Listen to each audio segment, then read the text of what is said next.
Ach, hotel Alastor, znaczy Astor, w Jastrzębiej Górze. Chociaż przez chwilę naprawdę myślałem, że to ten z Hazbin Hotel, tylko w niej piekła więcej parawanów. Miejsce na bookingach wygląda jak raj, a na miejscu? No cóż, sprawdzimy, czy to bardziej wakacje, czy walka o przetrwanie. Z tej strony Wat, zapraszam na recenzję, która nie zna litości. Na starcie wita nas elegancki budynek i zieleń. Tuje, choinki, wszystko całkiem zadbane. Robi to pierwsze dobre wrażenie, jak zdjęcie profilowe na Tinderze. Niby okej, ale jeszcze nie wiesz, czy za chwilę nie przywitacie filtra na twarzy i długi weekend z rozczarowaniem. Ruszamy w stronę wejścia i no cóż, kostka brukowa, która chyba ma więcej historii niż ten hotel. W kilku miejscach wybrzuszona przez korzenie drzew. Spacer po niej to taki mały test równowagi i cierpliwości. Dodatkowo widać lekkie zabrudzenia. Nic poważnego, ale z folderu reklamowego to nie jest. Przy wejściu przeciąg jak na stacji metra. Serio, brakuje tylko gazet wirujących w powietrzu i dramatycznej muzyki z filmu.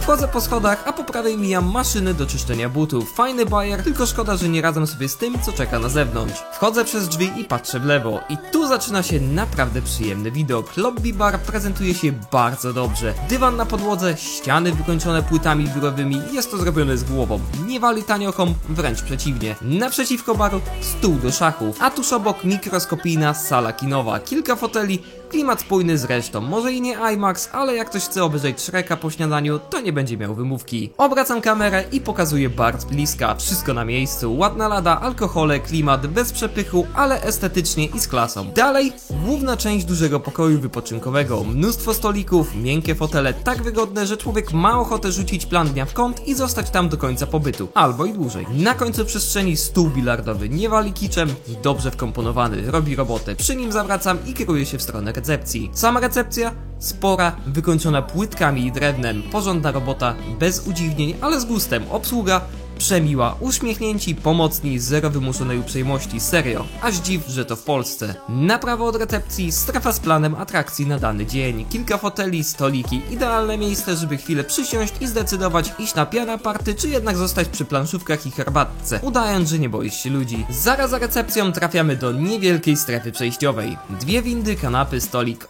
Taka mała poczekalnia. Może niezbyt spektakularna, ale wystarczająco przyjemna, żeby chwilę odsapnąć albo poczekać na windę. Ściany wykończone klasycznie. Lamele z płyty wiórowej, całość wygląda w porządku. Choć jedna z tych lamelek niestety oberwała i rzuca się w oczy. Mały detal, ale zostaje w głowie. Idziemy dalej w głąb korytarza i tu klimat robi się nieco cieplejszy. Podłoga to połączenie paneli z dywanem, ściany w neutralnym kolorze, a do tego masa kwiatów, które skutecznie dodają przytulności. Po drodze trafiamy też na kilka obrazów z iluzjami optycznymi. Drobny smaczek, który pozytywnie zaskakuje. Po chwili docieramy do strefy dziecięcej i tutaj naprawdę jest się czym pochwalić. Kolorowy, zadbany małpigaj, który wygląda na świeży i regularnie sprzątany. Miękkie powierzchnie, zero kantów, wszystko zrobione z głową. Można bez obaw zostawić tu swoją pociechę i nie mieć wyrzutów sumienia. A jeśli ktoś ma szczególnie energiczne dziecko, to spokojnie, tu można nim rzucić i się nie uszkodzi. Oczywiście żartuję. Chyba. Zaraz obok znajduje się strefa dla rodziców. Kilka wygodnych foteli, parę stolików, trochę roślinności i widok na to, co dzieje się za szybą. Kawałek dalej mijamy stół z klockami Lego, a tuż obok liny do bujania się. Dzieciaki mają tu niezłą frajdę, a całość sprawia wrażenie dobrze przemyślanej przestrzeni. Za linami znajduje się jeszcze jeden pokój dziecięcy, tym razem z dużymi plastikowymi klockami Lego. Spora przestrzeń, dużo możliwości, wszystko utrzymane w tym samym kolorowym stylu. Po drugiej stronie niewielka recepcja, gdzie można kupić przekąski, napoje i słodycze, czyli szybki ratunek, jeśli nagle okaże się, że w plecaku zapas żelków się skończył.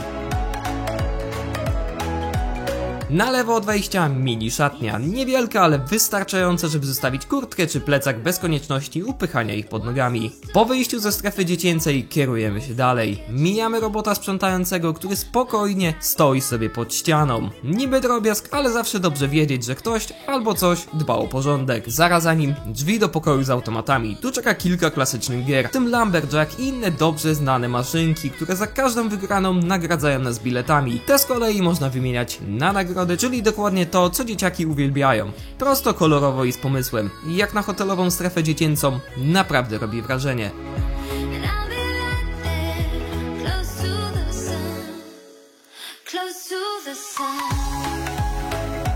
Wchodzimy do windy i od razu czuć, że no cóż, swoje już przejechała. Ściany ozdobione są kilkoma hotelowymi informacjami, a na podłodze czarny kamień, który widział więcej walizek niż przeciętny pracownik lotniska. Wysiadamy na drugim piętrze i tutaj naprawdę miłe zaskoczenie. To piętro przeszło niedawno remont i widać to od razu. Podłoga pokryta pięknym dywanem, który świetnie współgra z elegancką tapetą na ścianach. Całość uzupełniają drzwi z wyraźnie zaznaczonymi ciemnymi futrynami. Kontrast idealny, ale to jeszcze nie wszystko. Największe wrażenie robią wbudowane w ścianę LEDy, które tworzą bardzo nowoczesny i schludny klimat. Jasno, czysto, nowocześnie. Dokładnie to, czego oczekujesz od dobrego hotelu. Ale koniec tej sielanki. Czas nacisnąć przycisk 4 i wrócić do rzeczywistości. Zanim jednak dojedziemy do pokoju, odwiedzimy jeszcze prasowalnię. W środku deska do prasowania, żelazko i ogólnie rzecz biorąc wszystko, co powinno tam być. Wychodzimy i momentalnie kontrast daje po oczach. Czwarte piętro to zupełnie inna bajka, albo raczej powrót do poprzedniego sezonu serialu. Na podłodze dywan, który już trochę przeżył i chyba nie do końca wie, co jeszcze robi w tym hotelu.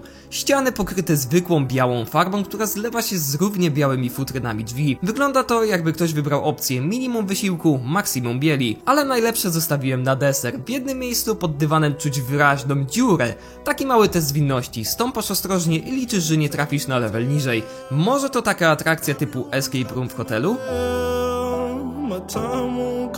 Trafiamy do pokoju numer 423, otwieramy drzwi i wchodzimy. Pierwsze co rzuca się w oczy to dwoje drzwi po prawej stronie. Za pierwszymi z nich toaleta i zlew, na ścianach płytki klasy solidny szpital wojewódzki edycja premium, a na podłodze bardzo ładne płytki imitujące drewno. Całość schludna, czysta i bez niepotrzebnych udziwnień. Obok drugie drzwi, za którymi znajduje się prysznic. Utrzymany w tym samym stylu, osobna kabina to zawsze na plus. Szczególnie jak ktoś rano robi pit stop w toalecie, a drugi człowiek chce już się płukać. Odwracamy się. Po lewej stronie dwa łóżka, wygodne, pościel czysta i pachnąca, bez dziwnych zapachów czy niespodzianek. Nad łóżkiem wisi obraz, który dodaje klimatu. Nie próbuje być on dziełem sztuki nowoczesnej. Co miłe, na łóżku czekał drobny upominek. Kredki dla artystycznych dusz, olejek do ciała dla zestresowanych i karteczka z imieniem osoby, która przygotowywała pokój. Taki mały gest, który zostaje w pamięci. Naprzeciwko łóżek znajduje się mały stolik z dwoma krzesłami, a zaraz obok wyjście na balkon, do którego wrócimy za chwilę. Ale najpierw lewa strona pokoju. Tu czeka na nas główne biurko. Komplet papierologii, czyli plan tygodnia, cennik, informacje o hotelu. Fajny dodatek, przy zameldowaniu dostajecie wejściówki na basen Primavera w hotelu obok. Oraz po jednym wejściu do Kid Zone, też w tym drugim obiekcie, czyli coś się dzieje poza pokojem.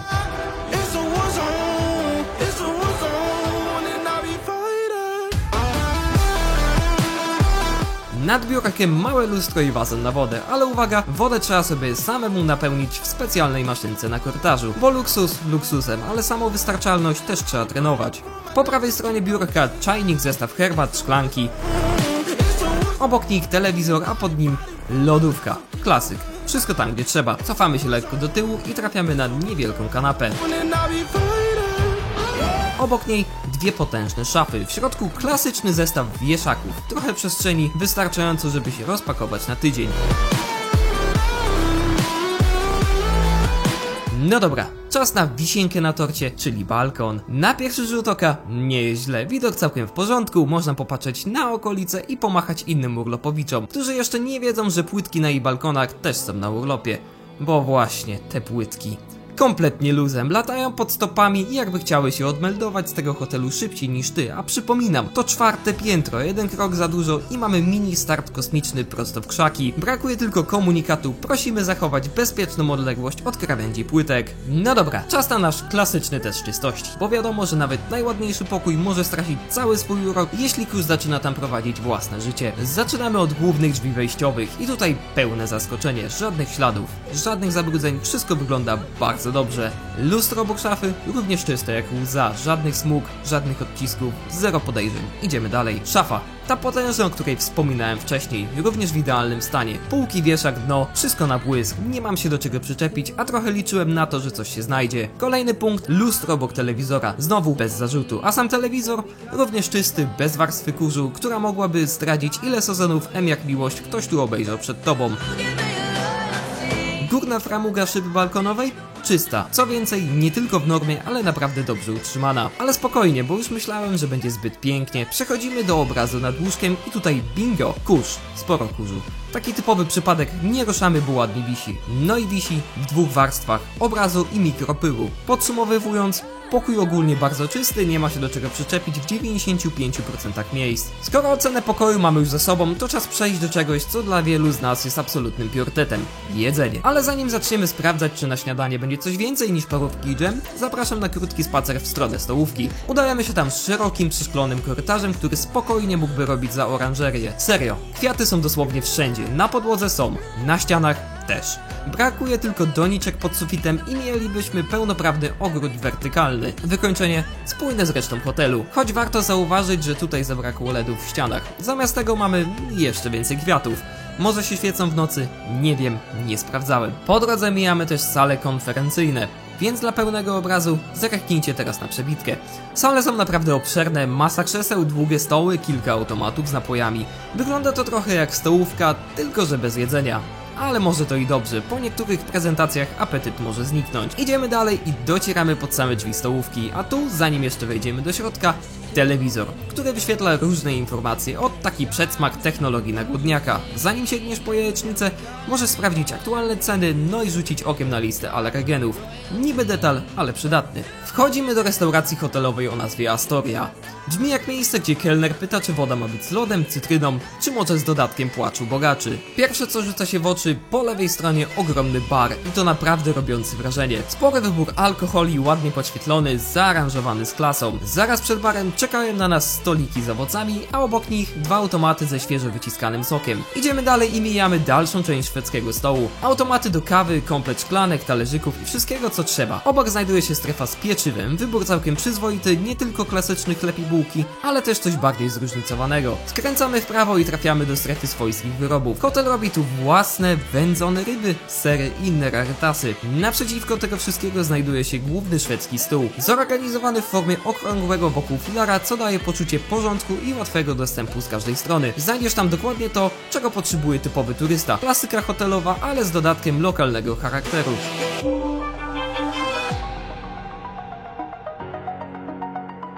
Przechodzimy dalej i naszym oczom ukazuje się główna strefa z krzesłami i stolikami. Całość zrobiona w estetyczny sposób. Podłoga to mieszanka dywanu z płytkami, ściany pokryte ładną farbą i ozdobione kilkoma obrazami, które, uwaga, nie wyglądają jak z wystawki w sklepie z ramkami. Wchodzimy jeszcze kawałek dalej i trafiamy do strefy fit, czyli dla tych, co lubią jeść z wyrzutami sumienia, ale jednak jeść. Mamy tu soki z różnych warzyw, herbaty z modnymi nazwami, yerba mate, fit detox i inne cuda. No i oczywiście kolejny automat do kawy, bo bez kofeiny nawet dieta nie ma sensu.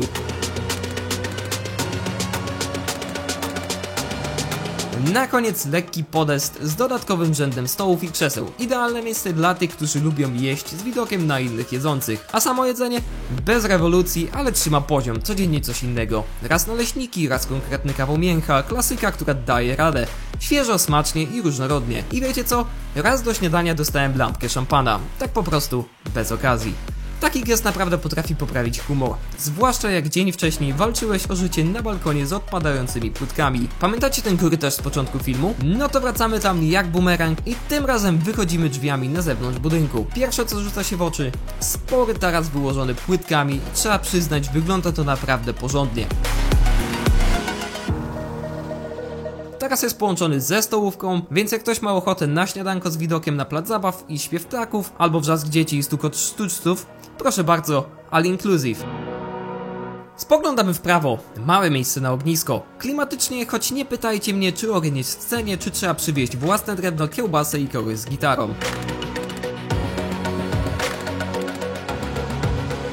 Idziemy dalej i naszym oczom ukazuje się całkiem spory plac zabaw. Jest wszystko co trzeba, zjeżdżalnie, bujaki, konstrukcje do wspinaczki, całość wygląda solidnie, kolorowo i zadbanie. Jest to miejsce, gdzie legalnie możemy zgubić dzieciaka na pół godziny i nikt nie będzie miał pretensji.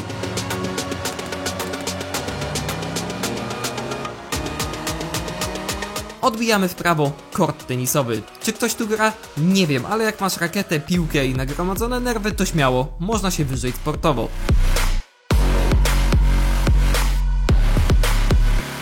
Zaraz za kortem dochodzimy do frontu hotelu i tu trzeba przystanąć, bo czy tylko tylko ja mam wrażenie, że ten front wygląda jak szpital wojewódzki. Szaro, prosto, bez ozdób, brakuje tylko karetki zaparkowanej z przodu i kartki na drzwiach z napisem Gabinet 3, dr Kowalski. Po drodze trafiamy jeszcze na mostek, trochę jakby teleportowany z innego świata, ale wygląda całkiem przyjemnie. Można się na chwilę zatrzymać i poczuć jak bohater dramatu romantycznego klasy B. Przed hotelem ustawiono też kilka ławek. Niestety na bardzo brudnej kostce brukowej i nie mówię tu o trochę się przykurzyło, tylko bardziej o nie widziała myjki ciśnieniowej od czasów lockdownu. Skoro jesteśmy już na zewnątrz, to zaglądamy jeszcze do ogrodu.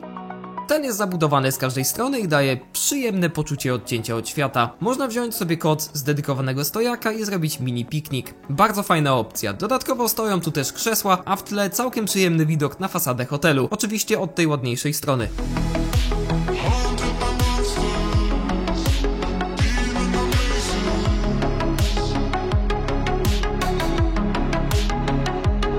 Ciekawostka z ogrodu jest bezpośrednie przejście na recepcję, czyli jeśli zgubisz się w krzakach, nie musisz biec naokoło. Wystarczy przemycić się przez drzwi jak ninja w klapkach. A skoro już jesteśmy przy wejściu głównym, wspomnę jeszcze o wypożyczalni rowerów. Fajna sprawa, jeśli chcesz pozwiedzać okolice albo po prostu uciec przed hotelową animacją dla dzieci.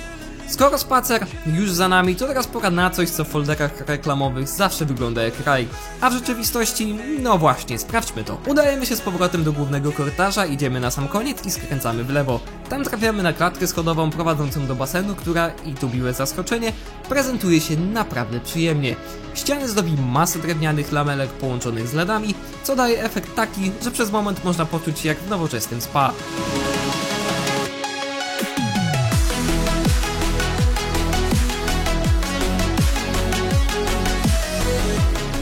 Na dole wita nas strefa basenowa. Po prawej stronie szatnie, ale do nich jeszcze wrócimy.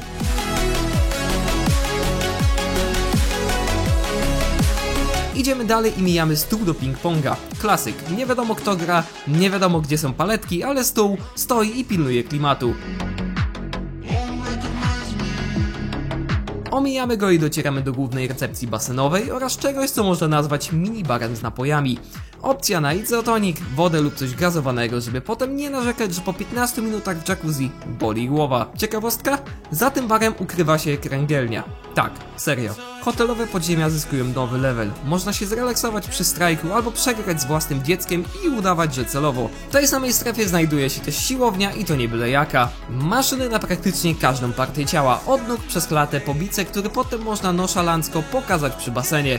Sprzęt wygląda na zadbany, nic nie trzeszczy, nie odpadają rączki, a wszystko jest logicznie rozplanowane. Ściany pomalowane na biało, podłoga wyłożona matami, temperatura powietrza bardzo ok. Można się spocić i nie umrzeć z przegrzania.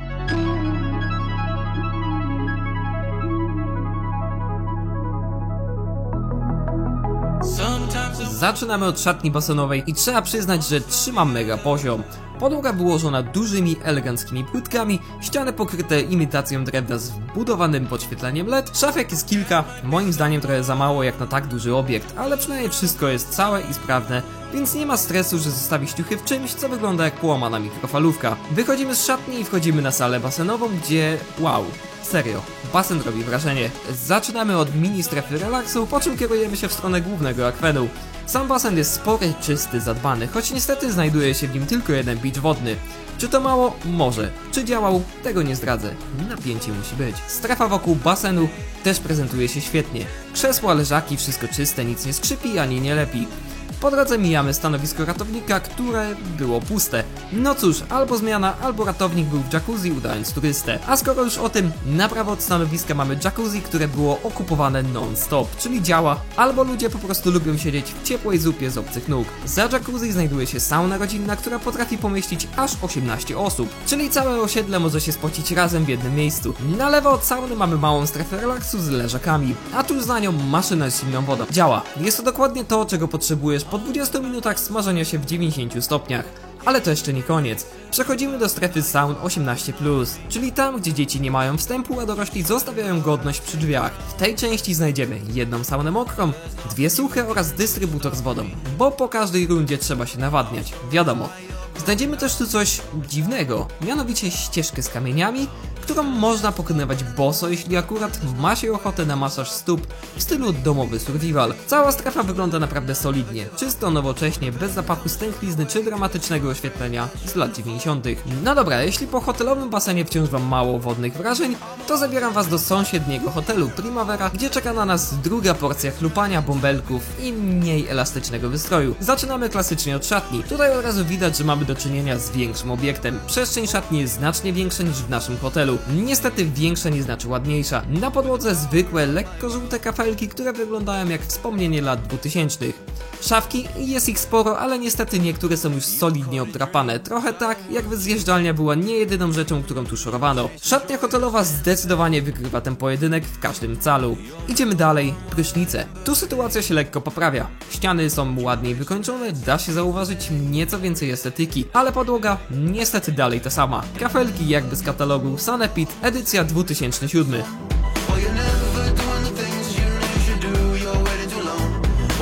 Czas wyjść na główną halę basenową. Po drodze mijamy zjeżdżalnię, ale do niej wrócimy za chwilę. Na razie lecimy dalej. Po prawej stronie kolejna partia szafek. Naprzeciwko nich główny basen, który miał specjalnie podwieszoną siatkę. Po co? Nie wiem. Może żeby złapać pływających, którzy chcieli uciec z hotelu.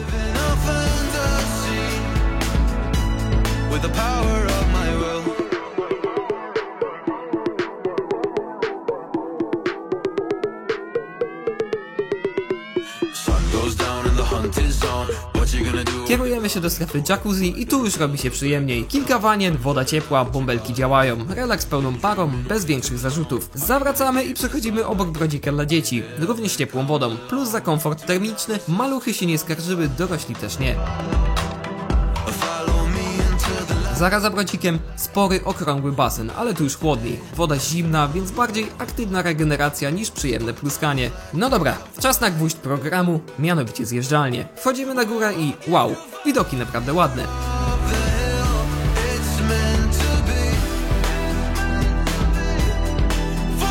Jak się już napatrzycie, czas na zjazd. Zjeżdżalnia jest spokojna, płynna, bez ostrych zakrętów czy fontanny w twarz.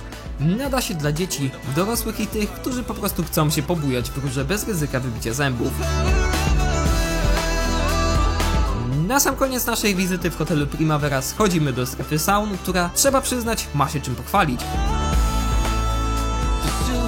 Na wejściu czeka na nas ładnie zrobiona sauna parowa, w której możesz zamienić się w rosół z własnych emocji. Obok niej znajdziemy miskę pełną lodu, do którego można sięgnąć między sesjami. Czy to działa? No cóż, jak ktoś lubi kontrasty większe niż w relacji teściowa-zięć, to będzie zachwycony. Idziemy dalej. Sauna fińska, czyli klasyka gatunku.